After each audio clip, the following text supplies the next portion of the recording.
નાયબ મુખ્યમંત્રી હર્ષ સંઘવી પર અવારનવાર વરસતા ડેડિયાપાડાના ધારાસભ્ય ચૈતર વસાવાએ કેમ તેમના પાસે મદદ માંગવી પડી અને તેમના આદિવાસી સમાજના આગેવાનો સાથે શું ચર્ચા કરી તે મામલે જ વાત કરવી છે।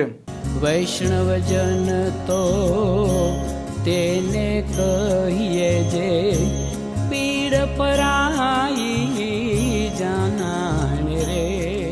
નમસ્કાર, આપ જોઈ રહ્યા છો નવજીવન ન્યૂઝ અને હું છું આપની સાથે તોફિક ગાંચી। નાયબ મુખ્યમંત્રી હર્ષ સંઘવી પર અવારનવાર વરસતા હોય છે ડેડિયાપાડાના ધારાસભ્ય ચૈતર વસાવા અને અલગ અલગ મુદ્દે તેમને ઘેરતા હોય છે, પરંતુ આ વખતે તેમણે તેમની મદદ માંગવી પડી છે અને મામલો છે નર્મદા જિલ્લાના સાગબારા તાલુકાના દેવમોગરા ધામનો। કેમ કે આવનારા દિવસોમાં ત્યાં જાત્રા યોજાવાની છે, લાખો શ્રદ્ધાળુઓ ત્યાં આવતા હોય છે, જેમાં અલગ અલગ રાજ્યના લોકો પણ ત્યાં આવતા હોય છે અને આવી સ્થિતિમાં પોલીસ જે પ્રકારે ચેકપોસ્ટ ઊભી કરતી હોય છે તેમાં યાત્રાળુઓ છે તેમને પરેશાન કરતી હોય છે। આવી પરેશાની પોલીસ દ્વારા ન કરવામાં આવે તે મામલે પણ તેમને સૂચના આપવામાં આવે તેવી પણ તેમણે માંગણી કરી છે। સાથે તેમણે કહ્યું છે કે પીવાના પાણી, આરોગ્ય, પાર્કિંગ, રાત્રિ રોકાણ સાથે શૌચાલય સહિતની સુવિધાઓ પણ ઉપલબ્ધ કરવામાં આવે। ફાયર સેફટી, જીબીના કર્મચારીઓની તૈનાતી અને લાખો યાત્રાળુઓ જે આવતા હોય છે તેમને સીસીટીવી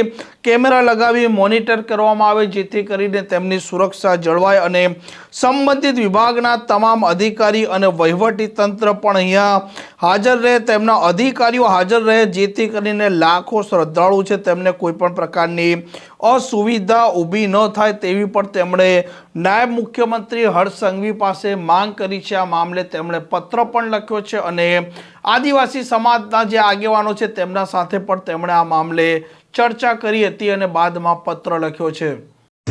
સાથે સાથે બધા સૂચનો મારા હતા એમાં મોટે ભાગના આવી ગયા છે।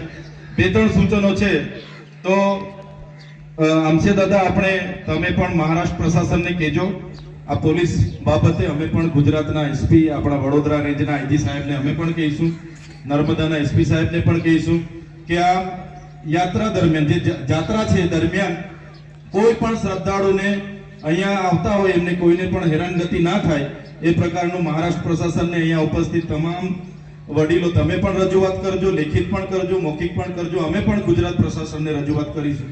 સાથે સાથે કોઈ મધ્યપ્રદેશના અહીંયા આગેવાનો બેઠા હશે એમને પણ મારી વિનંતી છે કે આપ પણ મધ્યપ્રદેશ પ્રશાસનને કહેજો, કેમ કે છે મધ્યપ્રદેશ જાંબુ અલીરાજપુરથી લઈને છે બુરહાનપુરથી લઈને બધા ખૂબ મોટી સંખ્યામાં યાત્રાળુઓ અહીંયા આવે છે ને માનો કે ઘનસેરા ચેકપોસ્ટ તો છે જ, આપણે પીએસઆઈ સાહેબને કીધું જ છે એ ધ્યાન રાખશે, પણ ઘણી ચેકપોસ્ટો આવે છે।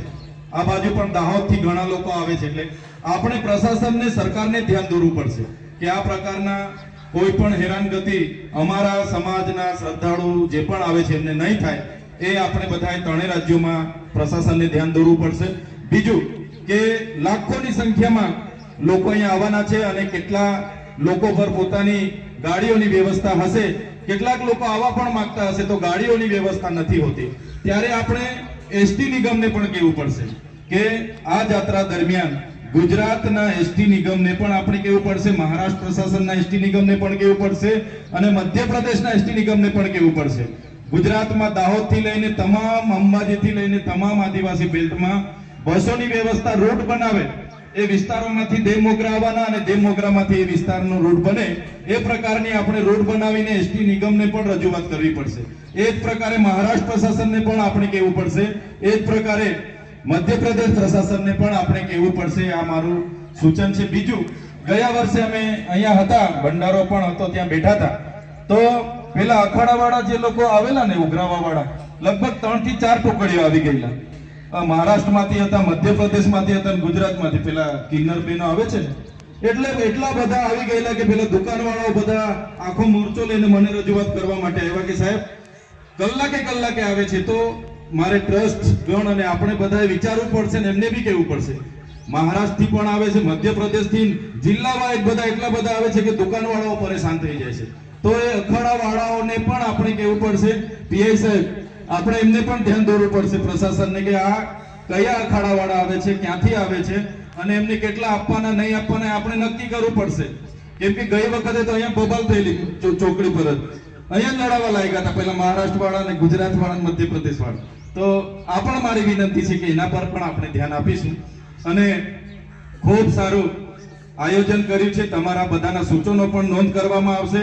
મેન તો આપણે જે લોકો આવવાના છે એમની પાર્કિંગની વ્યવસ્થા, રોડ રસ્તા કઈ રીતના છે એની વ્યવસ્થા આપણે જોવી પડશે, પીવાના પાણીની વ્યવસ્થા જોવી પડશે, એમના માટે શૌચાલયની વ્યવસ્થા જોવી પડશે, એમના રાત્રિ રોકાણ માટે એમની સુરક્ષા, એમની સલામતી આપણે જોવી પડશે. અને પોલીસ પ્રશાસનને અને અહીંના વહીવટકર્તાઓને પણ વિનંતી છે કે બને ત્યાં સુધી પાર્કિંગમાંથી લઈને બધા વિસ્તારોમાં સીસીટીવી કેમેરા લગાડવામાં આવે અને એનું એક જગ્યાએથી મોનિટરિંગ કરવામાં આવે, જેથી કરીને આપણે બધા પર બાજ નજર રાખી શકીએ. એ જ પ્રકારે ફાયર બ્રિગેડને પણ આપણે કહેવું પડશે કે અહીંયા એ લોકો ખડે પગે રહે, જીબીના ડિપાર્ટમેન્ટને પણ કહેવું પડશે કે અહીંયા એ લોકો ઉપસ્થિત રહે, આરોગ્ય વિભાગની ટીમને પણ આપણે કહેવું પડશે કે એ લોકો 5 દિવસ સુધી સેવામાં રહે. એ તમામ બાબતો આપણા ટ્રસ્ટીગણ, આપણા ચૂંટાયેલા પ્રતિનિધિ હોય, અધિકારીગણ હોય કે સામાજિક જેટલા પણ અહીંયા પદાધિકારીઓ બેઠા છે, આપણે બધાએ ધ્યાન દોરીને એમાં એક સારું સુચારું પ્લાનિંગ થાય અને લાખો આપણા સમાજ લાખોની સંખ્યામાં અહીં ઉપસ્થિત થવાનો છે. એમને ક્યાંય પણ કઈ પણ નડતરરૂપ ના થાય અને આવે પોતાની આસ્થા સાથે માતાજીના દર્શન કરીને પોતાની માનતા હોય, પોતાની શ્રદ્ધા હોય અહીંયા રાખીને જાય, એ પ્રકારની વ્યવસ્થા ઊભી થાય એવી આપ સમક્ષ મારી વિનંતી છે. અહીંના પદાધિકારી તરીકે અમે પણ અહીંયા જ હોઈશું અને જ્યાં પણ અમારી જરૂર લાગે અમે સાથે છે જ. પણ આટલા મારા 2-3 નાના સૂચનો છે. ઘણા વડીલોએ આગળ સૂચનો આપેલા છે અને ઘણા મનવંતા અગ્રગણ્ય વડીલો છે, ત્યાં વધારે વિશેષ કંઈ અમારે બોલવાનું ના હોય.